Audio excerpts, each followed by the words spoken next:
Tuhan Yesus, Juru Selamat, kami milik-Mu.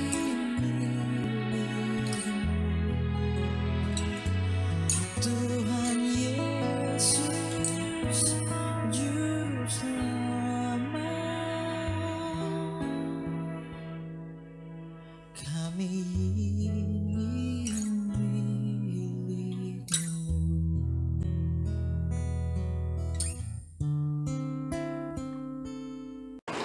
Selamat pagi, kekasih Yesus Kristus. Kami dari Majelis Jemaat GKP Rawamangun bersama dengan tim multimedia mengucapkan Shalom Elohim. Terima kasih. Stay at home sebagai warga negara yang baik, supaya kita juga dapat mencegah beredarnya virus corona yang masih mengancam kemanusiaan. Maka sebagai rasa tanggung jawab kita harus bangga untuk tetap setia dan tetap juga melakukan tugas dan tanggung jawab kita dari rumah. Untuk belajar bagi anak-anak, bahkan ada yang ujian, selamat menempuh ujian. Dan bagi orang tua yang bekerja dan bagi ibu-ibu yang terpaksa harus belanja dari rumah, mari kita lakukan dengan rasa tanggung jawab demi kemuliaan Tuhan melalui memperhatikan sesama manusia. Kalau renungan kita atau sapaan rohani kita pada pagi hari ini adalah dari Yehezkiel 34 ayat yang pertama. Di sana dikatakan demikian. Sebab beginilah firman Tuhan Allah, dengan sesungguhnya aku sendiri akan memperhatikan domba-dombaku dan akan mencarinya. Maka kami ambil tema dari pembacaan itu, aku sendiri memperhatikan dan mencari dombaku. Saudara-saudara, beberapa kata yang boleh kita kembangkan dari dalamnya untuk pemahaman yang lebih jauh, karena tadi dikatakan di sana bahwa aku sendiri memperhatikan, mencari dombaku.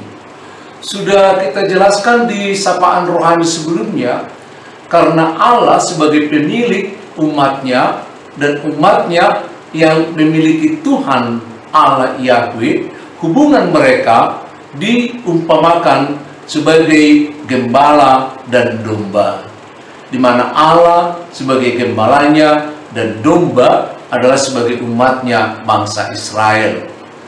Di dalam perjalanannya bangsa Israel, Tuhan sebagai gembala dalam sistem yang teokrasi, maka di dalam menjalankan tugasnya itu diangkat para pemimpin-pemimpin untuk menggembalakan domba-domba ini atas nama Tuhan. Maka tidak seorang pun pemimpin yang boleh dibangkitkan di tengah-tengah bangsa Israel tanpa campur tangan Tuhan.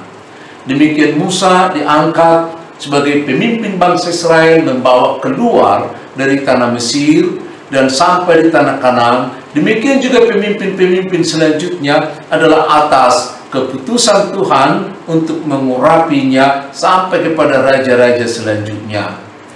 Namun konteks percakapan kita adalah pada zaman Yehezkiel sebelum pembuangan ke Babilonia. Pada saat itu bangsa Israel dipimpin oleh para pemimpin-pemimpin dari bangsa Yahudi, yang ada para imam, ada juga ahli-ahli Taurat di sana, ada juga orang-orang Sadusi dan Farisi di situ. Ternyata mereka sebagai tokoh-tokoh yang diangkat oleh Tuhan untuk menggembalakan bangsa Israel. Ternyata mereka lebih banyak menggembalakan diri sendiri. lebih banyak mementingkan diri sendiri daripada mementingkan umat yang dipercayakan kepada mereka. Mari kita baca misalnya dari pasal yang sama, pasal 34 dari ayat yang pertama sampai ayat yang ke-6. Beberapa poin kita lihat di situ. Oleh karena itu Hesekiel menegur para pemimpin-pemimpin ini, ya, yang menggembalakan umat Tuhan. Ternyata mereka menggembalakan diri sendiri karena mereka menikmati susu dari domba-domba itu, menikmati bulunya dan dibuat menjadi bahan wol, bahkan kulitnya dibuat jadi bahan-bahan tertentu. Dan mereka menyembelih yang gemuk, mereka makan dan lain sebagainya. Yang lemah tidak mereka mau kuatkan, dan yang sakit tidak diobati, dan yang luka tidak mau mereka balut, bahkan yang tersesat tidak diajak pulang, tidak dicari. Dan banyak dari domba yang menjadi tersesat, terpencar di gunung-gunung, di bukit-bukit itu, sehingga bangsa Israel yang diumpamakan sebagai domba tercerai-berai dan tidak memiliki pemimpin, sehingga mereka menjadi santapan bagi bangsa-bangsa lain yang diumpamakan dengan santapan dari binatang-binatang liar yang ada di padang belantara.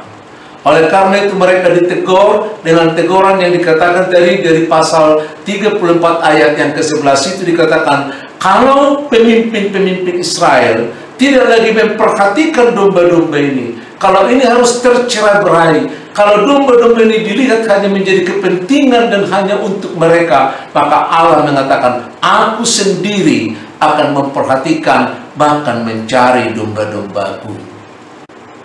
Saudara-saudara, dengan teguran yang keras itu mengingatkan para gembala pada waktu itu, kalaupun mereka berhadapan dengan bangsa Israel, kalaupun mereka harus didengarkan oleh bangsa Israel, tetapi mereka juga harus melihat bahwa umat Israel yang dipercayakan di dalam penggembalaan mereka adalah bukan umat mereka, tapi itulah umat Tuhan yang harus mereka perhatikan, dan mereka melayani adalah atas nama kepentingan Tuhan dan demi kemuliaan Tuhan.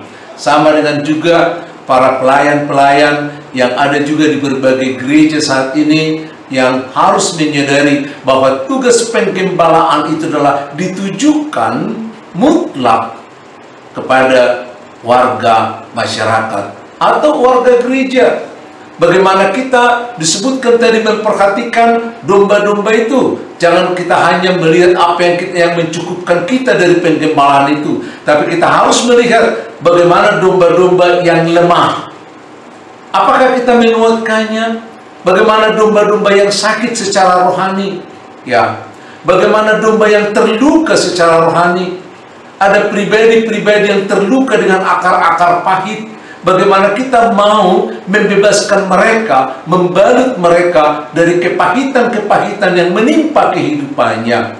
Bahkan banyak warga jemaat yang tersesat dalam berbagai pemikiran-pemikiran. Maka sebagai para gembala, kita harus memperhatikan semuanya, bahkan tidak segan-segan juga untuk menambah pemahaman kita, mendekatkan diri kepada Tuhan, membaca buku, belajar tentang bagaimana menggembalakan dengan baik. Saudara-saudara, ini teguran yang keras dari Tuhan supaya setiap orang yang berkapasitas sebagai pelayan harus memperbaiki, harus terus belajar supaya domba-domba yang diberikan kepada kita menghasilkan dan menjadi berkat bagi dunia ini. Dan teguran ini juga mengingatkan kita sebagai warga jemaat bahwa bagi Tuhan begitu berharganya, Dia mau turun tangan menegur para gembala, bahkan Dia mau campur tangan. Dia sendiri mengatakan, aku yang akan menggembalakan umatku, aku akan memperhatikan. Saudara-saudara, seringkali kita kecewa di dalam kerohanian, di dalam kehidupan kita sehari-hari, tetapi Tuhan mengatakan pada saat ini, aku memperhatikan, aku tahu kesulitanmu, aku tahu ganjalan hatimu, aku tahu kau betapa kecewanya dalam hidup ini. Datanglah kepadaku, hai yang letih lesu. Tuhan bukan hanya memperhatikan, tapi Dia mau berkorban juga. Dia mau menyelamatkan kita, artinya turun tangan, sebagaimana dicontohkan oleh Tuhan Yesus. Dia bukan hanya turun tangan di atas persoalan kita, Dia turun tangan juga menyelesaikan masalah kita yang paling esensial, dosa kita, hutang kita diselesaikan. Kenapa? Karena kita begitu berharga di mata Tuhan. Maka jangan pernah khawatirkan dirimu. Kalaupun kadang-kadang kita kurang dihargai oleh teman kita, kurang dihargai oleh masyarakat, bahkan mungkin atasan kita kurang dihargai, atau mungkin ada orang yang kecewa di gerejanya karena kurang mendapat perhatian. Ingat, Tuhan Sang Gembala yang besar itu. Seperti Tuhan Yesus mengatakan, akulah gembala yang sesungguhnya. Dialah gembala yang benar. Dialah yang harus menjadi tumpuan harapan kita. Artinya, Dia memperhatikan kita sebagaimana kita inginkan di dalam Tuhan. Jangan pernah kecewa dalam hidup ini. Kadang-kadang kalau kita terlalu menaruh perhatian kepada manusia, apalagi harapan kepada siapapun, termasuk mungkin Anda mengharap kepada saya sebagai pendeta, boleh itu pengharapan itu kita bangun, tapi ingat, yang harus kita bangun adalah pengharapan kepada Tuhan, supaya Tuhan memberi kekuatan kepadaku dan memberi kekuatan kepadamu, sama-sama kita menghadap kepada Tuhan Sang Gembala yang baik itu. Sehingga hidup kita terpimpin, hidup pelayan juga terpimpin, hidup gereja terpimpin, sehingga kita menjadi berkat bagi dunia ini. Tuhan menyertai, Tuhan memperhatikan, Tuhan melawat, Tuhan merawat, bahkan Tuhan turun tangan dalam semua pergumulan kita. Shalom.